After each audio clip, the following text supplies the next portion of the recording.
Hello friends, railway की पाठशाला पर आपका स्वागत है। दोस्तों, आज के इस वीडियो में हम मिनिस्ट्रियल एंड आइसोलेटेड कैटेगरी इसकी भर्ती अभी निकली है, उसका फॉर्म स्टेप बाय स्टेप आपको भरना सिखाएंगे। कौन कौन सी गलती जो है आपको नहीं करनी है, कौन कौन से डॉक्यूमेंट्स हैं आपको यहाँ पर नीड रहेगी फॉर्म भरते टाइम पे, सब कुछ यहाँ पर देखेंगे।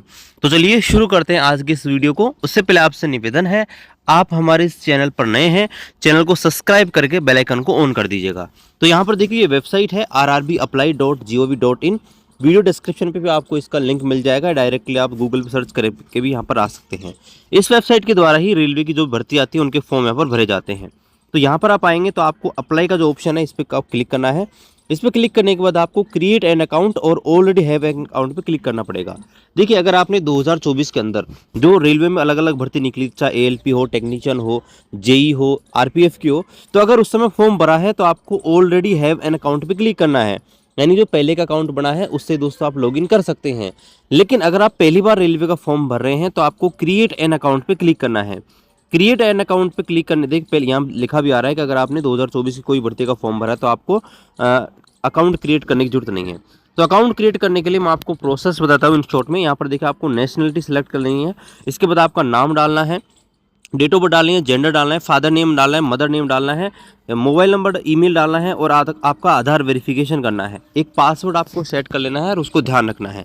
कैप्चा कोड यहाँ पर फिल करके preview and create an account करना है। इतना सा काम करना है, आपका दोस्तों जो है अकाउंट क्रिएट हो जाएगा। अब चूंकि हमने अकाउंट ऑलरेडी बना रखा है तो हम ऑलरेडी हैव एन अकाउंट पे क्लिक करते हैं। पहले हमने जो अकाउंट बना रखा है उसका ईमेल या मोबाइल नंबर दोनों में से एक कोई सा भी डाल सकते हैं और पासवर्ड आपको डाल के I am not a robot पे क्लिक करके और लॉगिन के ऊपर क्लिक करना है। तो चलिए यहाँ पर हम लॉगिन कर लेते हैं। तो यहाँ पर देखिए, हमने यहाँ पर लॉगिन कर लिया है। यहाँ पर आने के बाद आपको ऑनलाइन एप्लीकेशन है इसके ऊपर क्लिक करना है। तो यहाँ पर जैसे आप क्लिक करेंगे तो इस समय जो भी यहाँ पर फॉर्म यहाँ पर चल रहा होगा वो यहाँ पर शो हो जाएंगे।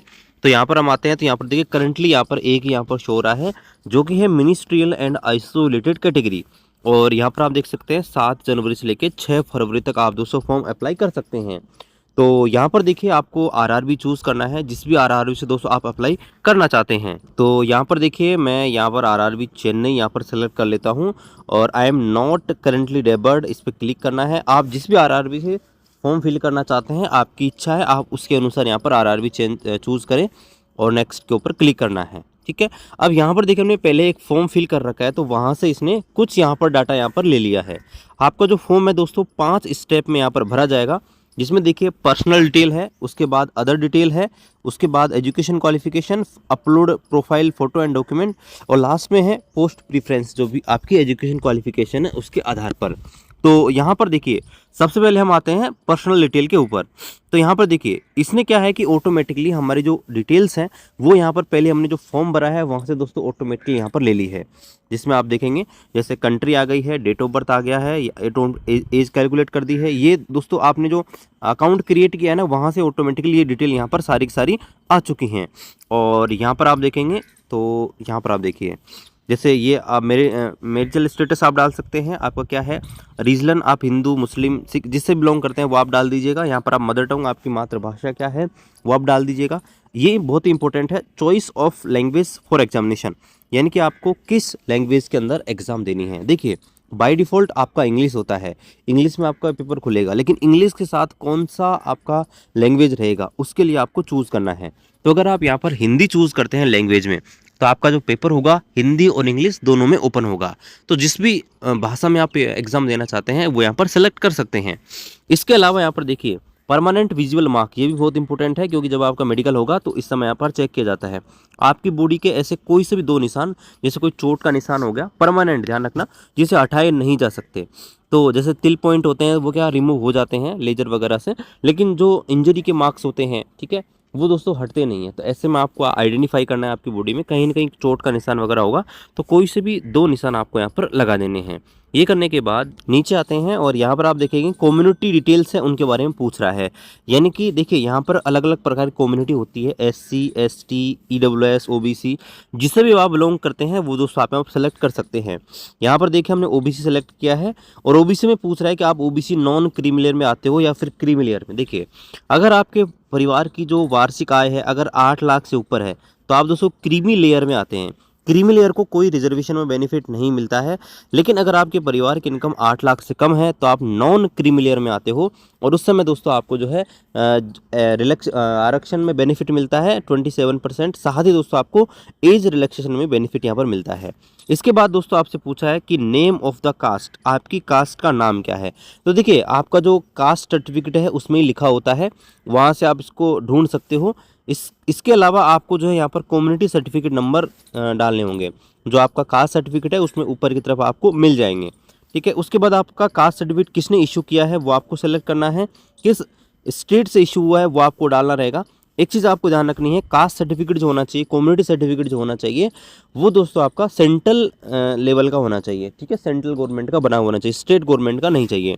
आपका कास्ट सर्टिफिकेट किस तारीख को जारी किया गया है वो भी दोस्तों आपको यहाँ पर डालना रहेगा। तो चलिए ये चीज़ मैं फिल कर देता हूँ। इसके बाद देखिए आपसे पोस्टल एड्रेस यहाँ पर पूछ रहा है। तो यहाँ पर देखिए आपके दो प्रकार के एड्रेस हैं, प्रेजेंट एड्रेस और परमानेंट एड्रेस। तो यहाँ पर देखिए जहाँ पर आप बेसिकली रहते हो, आपका फैमिली वगैरह रहता है, जहाँ पर आपका घर है वो आपका परमानेंट एड्रेस है, और प्रेजेंट एड्रेस जहाँ पर आप टेम्परेरी रह रहे हो। ठीक है, जैसे मान लीजिए आप रूम रेंट लेके रह रहे हो, ठीक है, और थोड़े दिन बाद में वापस घर चले जाओगे तो वो एड्रेस है। तो आप इसमें आपका जो परमानेंट एड्रेस है वो यहाँ पर डालिए, क्योंकि रेलवे की तरफ से मान लीजिए कोई भी कम्युनिकेशन आता है, रेलवे की तरफ से कोई भी लेटर वगैरह आता है तो वो दोस्तों इस एड्रेस पर आ सकता है, या वेरिफिकेशन अगर करेगा रेलवे तो दोस्तों इस एड्रेस पे करेगा। तो आप जो आपका परमानेंट एड्रेस है वो यहाँ पर डाल लीजिएगा जहाँ पर आप रहते हैं। ठीक है, तो यहाँ पर ये एड्रेस हम डाल देते हैं, और इसके बाद दोस्तों हम सेव एंड नेक्स्ट के ऊपर क्लिक करते हैं। इसके बाद हमारा सेकंड स्टेप है वो यहाँ पर शुरू हो जाता है, और वो है अदर डिटेल। यहाँ पर आपसे पूछा जाता है जैसे आप एक्स सर्विसमैन तो नहीं हैं, या आप माइनॉरिटी से तो नहीं है। जैसे पहले पूछ रहा है आप एक्स सर्विसमैन हैं, तो आप अगर आपके ऊपर ये सारी चीज़ें एलिजिबल है तो यस कीजिए, अदरवाइज नो कीजिए। जैसे पहले पूछ रहा है एक्स सर्विसमैन से बिलोंग करते हैं तो हमने बोल दिया नहीं। उसके बाद आप पीडब्ल्यूडी कैंडिडेट हैं, तो अगर आप हैं तो यस, अदरवाइज नो। इसके बाद पूछ रहा है कि क्या आप ईबीसी हैं। देखिए ईबीसी क्या होता है, ऐसे लोग जिनके परिवार की इनकम होती है 50,000 से कम होती है, बेसिकली जिन्हें बीपीएल कार्ड वाले बोलते हैं, वो यहाँ पर हैं। तो यहाँ पर देखिए अगर आपके पास 3 चीज़ें हैं रेलवे की तरफ से जारी होने वाली, या आपका बीपीएल कार्ड है, या आपके पास ऐसा कोई सर्टिफिकेट है जिसमें आपके परिवार की इनकम 50,000 मंथली जो है 50,000 मंथली अगर उससे कम है, या दोस्तों इज्जत एमएसटी जो रेलवे जारी करता है वो है, तो दोस्तों आप ईबीसी का ऑप्शन चूज कर सकते हैं। इसमें फ़ायदा ये होता है कि आपका जो फीस लगती है 500 रुपये, उसकी जगह दोस्तों आपकी 250 रुपये लगती है, लेकिन इसका कोई आरक्षण का बेनिफिट नहीं मिलता। तो यहाँ पर हमारे ऊपर लागू नहीं है, इसलिए हमने नो पे क्लिक कर रखा है। अब यहाँ पर देखिए आपसे पूछ रहा है क्या आप ऑलरेडी रेलवे में सर्विस करते हैं। तो यहाँ पर देखिए अगर आप ऑलरेडी रेलवे में सर्विस करते हैं तो आपको यस करना है। यस करने के बाद आपसे पूछेगा क्या आपने एनओसी के लिए अप्लाई कर रखा है। क्योंकि आपने फॉर्म भर ही रहे हैं तो पहले आप एनओसी के लिए कैसे अप्लाई कर सकते हैं, इसलिए पहले फॉर्म फिल कीजिए, उसके बाद यहाँ पर एनओसी के लिए अप्लाई कर सकते हैं। तो यहाँ पर देखिए आप जो है इसके ऊपर नो कर दीजिए, और किस कैटेगरी में आप काम करते हैं वो आपको डालना है, और प्लेस ऑफ पोस्टिंग हो गया, किस जोन कौन सा प्रोडक्शन यूनिट है वो आपको डालना है, आपकी रेलवे का एम्प्लॉय नंबर वो आपको डालना रहेगा, या आपका रेलवे का जो एचआरएमएस आईडी है वो आपको डालना रहेगा, डेट ऑफ अपॉइंटमेंट डालना है, और length of service automatic count कर देगा। अगर आप रेलवे सर्वेंट नहीं है तो आपको दोस्तों इसके ऊपर नो के ऊपर क्लिक करना है, तो आपसे कुछ भी नहीं मांगेगा। यह आप रेलवे के अलावा कहीं और भी जॉब कर रहे हैं तो उसके बारे में दोस्तों आपको बताना है। तो यहाँ पर देखिए पूछ रहा है क्या आप कहीं और जॉब करते हैं, जैसे सेंट्रल गवर्नमेंट एम्प्लॉय हैं, स्टेट गवर्नमेंट एम्प्लॉय हैं, या पीएसयू में काम करते हैं। तो अगर आप कहीं भी जॉब करते हैं तो उसके बारे में जानकारी आपको देना है। ठीक है, अगर नहीं है तो नॉट एप्लीकेबल के ऊपर क्लिक कर सकते हैं। इसके बाद बहुत ही महत्वपूर्ण यहाँ पर देखिए bank detail for fees refund के लिए यहाँ पर देखिए जो भी कैंडिडेट जिनकी फ़ीस 500 रुपये लग रही है उनको दोस्तों फीस रिफंड हो जाएगी। अगर वो सीबीटी एग्जाम देते हैं तो 400 रुपये उनका रिफंड हो जाएगा, और जिनका फीस 250 रुपये लग रहा है उनका 250 रुपये रिफंड हो जाएगा अगर वो सीबीटी एग्जाम देने जाते हैं तो उसके लिए दोस्तों आपको बैंक डिटेल यहाँ पर देनी पड़ेगी। ध्यान रखना ये सैलरी वाला बैंक अकाउंट नहीं है, सिर्फ आपकी फ़ीस रिफंड के लिए है। तो यहाँ पर आपको नाम डालना है, यहाँ पर आपका अकाउंट नंबर, यहाँ अकाउंट नंबर, यहाँ आपका IFSC कोड, और ये ऑटोमेटिक 2 चीज़ें यहाँ पर ले लेगा। तो यहाँ पर हमने सेकंड स्टेप भी दोस्तों कंप्लीट कर लिया है। इसके बाद दोस्तों हम आ जाते हैं एजुकेशन क्वालिफिकेशन के ऊपर। तो यहाँ पर देखिए आपकी 10th की डिटेल यहाँ पर आपको ऐड करनी है। इसके अलावा आपके पास जो भी एजुकेशन क्वालिफिकेशन है वो दोस्तों ऐड करनी है। तो यहाँ पर देखिए 10th की डिटेल ऑटोमेटिकली हमने डाल दी है। मैट्रिकुलेशन की क्वालिफिकेशन में आने के बाद यहाँ पर देखिए तो जो आपकी मिनिस्ट्रियल एंड आइसोलेटेड कैटेगरी है उसमें अलग अलग क्वालिफिकेशन है। तो जो भी क्वालिफिकेशन आपके पास है वो दोस्तों यहाँ पर डालिए। यहाँ पर देखिए एक्सपीरियंस भी है, डिप्लोमा डिग्री है, बहुत सारी हैं। तो जो भी आपके ऊपर एप्लीकेबल है आप दोस्तों यहाँ पर डाल दीजिए। जैसे मैं यहाँ पर 12th की जो डिटेल्स है वो आपके सामने फिल करता हूँ। 12th में जाने के बाद यहाँ पर देखिए मैं डालता हूँ साइंस स्ट्रीम, उसके बाद यहाँ पर स्टेट और मेरी डिटेल्स हैं वो यहाँ पर फिल करता हूँ। और यहाँ पर देखिए आपसे एक चीज़ और पूछ रहा है, क्या आपके पास प्रोफिशिएंसी यानी कि पढ़ाने का अनुभव है। तो अगर आपके पास टीचिंग लाइन की जो कि पोस्ट है तो यहाँ पर अगर पढ़ाने का अनुभव है तो आप इसके ऊपर क्लिक कर सकते हैं, और किस लैंग्वेज में पढ़ाने का अनुभव है वो दोस्तों आप क्लिक कर सकते हैं। इसके अलावा पूछ रहा है कि आपके पास कंप्यूटर एप्लीकेशन उसकी नॉलेज है, तो आपको इसके ऊपर यस करना है और सारी डिटेल डालने के बाद आपको ऐड के ऊपर क्लिक करना है। तो यहाँ पर देखिए हमने 2 एजुकेशन क्वालिफिकेशन यहाँ पर ऐड कर दी है, ठीक है। अब इसके बाद हम जो है नेक्स्ट के ऊपर आते हैं। इसके अलावा देखिए कोई भी एक्सपीरियंस वगैरह है वो दोस्तों इसमें आप ऐड कर सकते हैं, ठीक है। इसके बाद दोस्तों यहाँ पर upload profile picture and signature वाले सेक्शन के ऊपर आते हैं, और यहाँ पर देखिए आपको फ़ोटो यहाँ पर डालनी है। फ़ोटो किस प्रकार की डालनी है वो भी दोस्तों मैं आपको दिखा देता हूँ, ठीक है। फ़ोटो बहुत ही इंपॉर्टेंट है, क्योंकि यहाँ पर देखिए फ़ोटो और सिग्नेचर की वजह से दोस्तों आपका जो फॉर्म है यहाँ पर रिजेक्ट होता है। तो यहाँ पर देखिए सैंपल बता रखा है किस प्रकार की फ़ोटो आपको डालनी है। देखिए इस प्रकार की फ़ोटो आपको नहीं डालनी जिसमें आपका चेहरा प्रॉपर नहीं आ रहा हो, साइड एंगल से फ़ोटो ली हुई हो, या चश्मा लगाया हुआ हो, बाल चेहरे पे आ रहे हैं। यहाँ पर देखिए बैकग्राउंड इरेगुलर है, ब्लर है, या फ़ोटो में क्लियरिटी नहीं है, कैप वगैरह लगा रखी है। इस प्रकार की फ़ोटो दोस्तों आपको नहीं लगानी। आपको इस प्रकार की फ़ोटो यहाँ पर लगा रही जो आपकी पासपोर्ट साइज हो, चेहरा आपका क्लियर विजिबल हो, किसी प्रकार का चश्मा कैप वगैरह का यूज़ नहीं कर रखा हो। तो ऐसी फ़ोटो आपको लगानी है, और कोशिश कीजिए जो बैकग्राउंड हो वो दोस्तों वाइट हो या फिर दोस्तों लाइट कलर का हो। तो यहाँ पर देखिए हम फ़ोटो और सिग्नेचर हैं दोनों यहाँ पर अपलोड करते हैं, और फिर आपके सामने कंटिन्यू करते हैं। इसके बाद दोस्तों हम आते हैं अंतिम स्टेज पर, यानी कि प्रीफरेंस के ऊपर। तो यहाँ पर देखिए प्रीफरेंस में क्या होता है कि अगर आपके पास अपनी एजुकेशन क्वालिफिकेशन के हिसाब से एक से ज़्यादा पोस्ट के लिए एलिजिबिलिटी है, तो दोस्तों आप प्रीफरेंस डाल सकते हैं कि भाई आपको कौन सी पोस्ट की प्रायोरिटी दी जाए।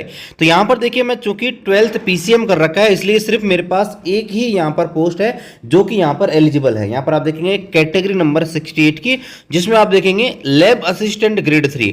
अगर आपके पास TGT PGT की डिग्री होगी तो यहाँ पर जो भी ये टीचिंग की वैकेंसी है, टीचर लाइन की जो वैकेंसी है वो सारे दोस्तों यहाँ पर आएंगी, और आपको बस इनके ऊपर प्लस करना है और इस सीक्वेंस में यहाँ पर जमाना है। तो जैसे हमने प्लस किया तो यहाँ पर देखिए सीक्वेंस में नंबर 1 पर लग चुका है। अब चूंकि यहाँ पर एक ही पोस्ट जिसके लिए मैं एलिजिबल हूं, इसलिए बाकी जो पोस्ट है यहाँ पर नहीं आ रही है। इसके बाद दोस्तों आपको आ जाना है नीचे, और यहाँ पर एक डिक्लेरेशन आपको देखने को मिल जाएगा। इस डिक्लेरेशन को आपको एक्सेप्ट करना है, और यहाँ पर प्लेस के अंदर डालना है आपका नियर बाई सिटी का नाम। तो यहाँ पर आपको नियर बाई सिटी डालनी नहीं। उसके बाद दोस्तों आपको प्रीव्यू एप्लीकेशन के ऊपर क्लिक करना है। प्रीव्यू एप्लीकेशन में जैसे आप क्लिक करेंगे, आपने जो भी फॉर्म में जो भी डिटेल यहाँ पर डाली है सारी की सारी दोस्तों आपको शो हो जाएंगी। एक बार फॉर्म को फाइनल सबमिट करने से पहले आप ये सारी चीजें यहाँ पर चेक जरूर करें, क्योंकि अगर आपने फाइनल सबमिट कर दिया तो दोस्तों इसके बाद आपका यहाँ पर पैसा लग जाएगा अगर आप कोई भी करेक्शन करेंगे तो यहाँ पर I have rechecked and above detail and found correct, और सबमिट के ऊपर क्लिक करना है। यहाँ पर देखिए लिखा भी आ रहा है, अगर आप इसको सबमिट कर दिए तो दोस्तों बाद में आप इसको चेंज नहीं कर सकते। Applicant will not able to make any corrections in the online application after submission. तो यहाँ पर देखिए हमने सारी चीजें चेक कर ली है, हमें कोई भी चेंज नहीं करना, हम सबमिट के ऊपर क्लिक कर देते हैं। तो यहाँ पर देखिए इसके बाद हम आ गए हैं पेमेंट पेज के ऊपर। आपको देखिए पेमेंट यहाँ पर करना होगा, ठीक है। तो यहाँ पर देखिए पेमेंट करने के लिए आपको यहाँ पर पे विद SBI ई-पे के ऊपर क्लिक करना है। यहाँ पर आप देख सकते हैं इधर के ऊपर आया है, यहाँ पर क्लिक करेंगे तो यहाँ पर देखिए बता रखा है कि फीस आपकी नॉन रिफंड होने वाली है, ठीक है। और यहाँ पर आपको प्रोसीड के ऊपर क्लिक करना है। जैसे प्रोसीड के ऊपर क्लिक करेंगे तो यहाँ पर देखिए अलग अलग टाइप के जो है यहाँ पर ऑप्शंस आपके पास, डेबिट कार्ड, क्रेडिट कार्ड, इसके अलावा दोस्तों आपके पास नेट बैंकिंग, NEFT और SBI ब्रांच पेमेंट। यहाँ पर सबसे अच्छा है आप दोस्तों UPI से पेमेंट कीजिए। यहाँ पर देखिए 2 तरीके हैं, या तो आप दोस्तों UPI ID यहाँ पर एंटर कर सकते हैं, या फिर QR कोड है जिसको स्कैन कर सकते हैं। कोई सा मेथड इसका आप यूज कर सकते हैं। तो UPI कोड है, इसको आप दोस्तों यहाँ पर पे नाउ पे क्लिक करेंगे तो यहाँ पर QR कोड जनरेट हो जाएगा। 2 तरीके, या तो आप दूसरे फोन से दोस्तों इसको स्कैन कर सकते हैं, या दोस्तों इसका स्क्रीनशॉट ले सकते हैं और खुद ही जो है यहाँ पर इस जो स्क्रीनशॉट है उसके माध्यम से पेमेंट यहाँ पर कर सकते हैं, ठीक है। तो यहाँ पर देखिए 5 मिनट का टाइमर आपका आता है, इसको पेमेंट आप कर सकते हैं। इस प्रकार से दोस्तों आपका फॉर्म यहाँ पर सक्सेसफुली फॉर्म फिल हो जाएगा। बाकी इसके बारे में किसी प्रकार की प्रॉब्लम हो रही है, कोई भी डाउट है, कमेंट कीजिए। चैनल पर नए हैं, चैनल को सब्सक्राइब कीजिए। मिलते हैं अगले वीडियो में, तब तक जय हिंद, वंदे मातरम।